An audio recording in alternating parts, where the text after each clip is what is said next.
Let me read to you a passage from the 20th chapter of St. Luke's Gospel, verses 27 to 40. It's the Gospel for Saturday of the 33rd week in Ordinary Time, Year 2. It speaks about the resurrection from the dead. St. Luke writes, "Some Sadducees, those who deny that there is a resurrection, came forward and put this question to Jesus, saying, 'Teacher, Moses wrote for us, if someone's brother dies leaving a wife but no child, his brother must take the wife and raise up descendants for his brother. Now, there were 7 brothers. The first married a woman but died childless. Then the second and the third married her, and likewise all the 7 died childless. Finally the woman also died. Now, at the resurrection, whose wife will that woman be? For all 7 had been married to her.' Jesus said to them, 'The children of this age marry and remarry, but those who are deemed worthy to attain to the coming age and to the resurrection of the dead neither marry nor are given in marriage. They can no longer die, for they are like angels. And they are the children of God because they are the ones who will rise. That the dead will rise, even Moses made known in the passage about the bush, when he called Lord, the God of Abraham, the God of Isaac, and the God of Jacob. And he is not the God of the dead, but of the living, for to him all are alive.' Some of the scribes said in reply, 'Teacher, you have answered well.' And they no longer dared to ask him anything." That's from Luke chapter 20, verses 27 to 40. And what does it suggest to us? Well, recently I was helping someone to walk who had fractured her hip, and a person who was a nurse joined us. She told the person I was assisting that the technique in walking with that injury is to lift the good leg first when going upstairs and to move the bad leg first when going downstairs. That is to say, she said, and I quote her, "the good leg first when going up to heaven and the bad leg first when going down to hell." It was, we might say, an amusing gimmick to aid the sufferer to remember which leg to use first in going up and downstairs.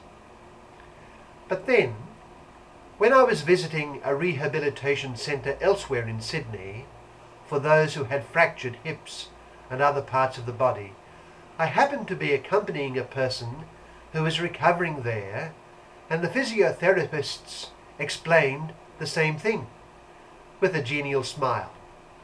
When going up to heaven, use the good leg first. When going down to hell, use the bad leg first. I then realized that this little phrase, in which going up to heaven and down to hell are used to aid the memory of people who are rehabilitating, was widely used among physiotherapists.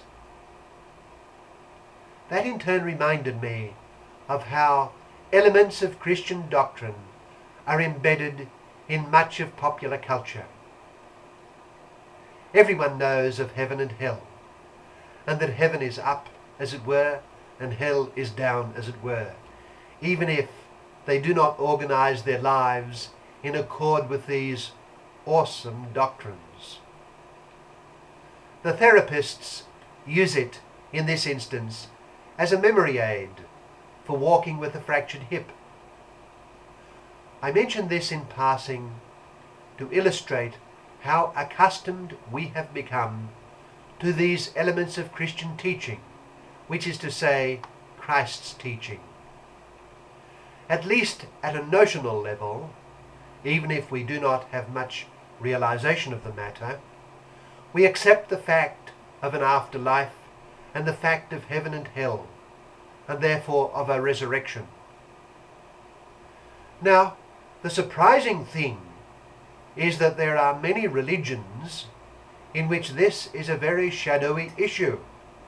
and far from clear. I would say that the greatest source for whatever popular acceptance there is in the world of the doctrines of heaven and hell, and in particular of the resurrection of the dead, is the person of Jesus Christ as expressed in Catholic teaching. He is the source, in the main, of that popular acceptance. Christ revealed to man with the greatest clarity the doctrine of the resurrection of the dead. In our gospel passage today that I read earlier, our Lord is approached by a party within the Judaism of the time, the Sadducees, with an objection. We are told by St. Luke that they denied that there is a resurrection. Such a doctrine is, they would have thought, I suppose, merely mythical, and a product of imaginary hopes that take the religious person away from facing the realities of life. So they approached our Lord with a practical puzzle that illustrated the absurdity of expecting a future resurrection. It was the supposedly absurd and embarrassing situation in heaven where a wife is confronted with her 7 earthly husbands. Who will she count as her husband there? Who will she live with as her spouse?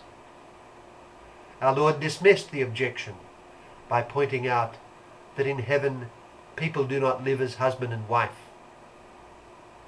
He says they can no longer die, for they are like angels, and they are the children of God because they are the ones who will rise. In passing, such a statement by Christ implies certain things, not only about heaven, of course, but also about marriage. But more than anything, it is a resounding affirmation about the reality of life with God after death. The Christian believes in the resurrection from the dead. Our Lord adds ominously to the Sadducees that the resurrection is only for those who are deemed worthy to attain to the coming age. That is to say, after death comes the judgment, and our Lord does not let his listeners forget this. All will depend on the judgment of God.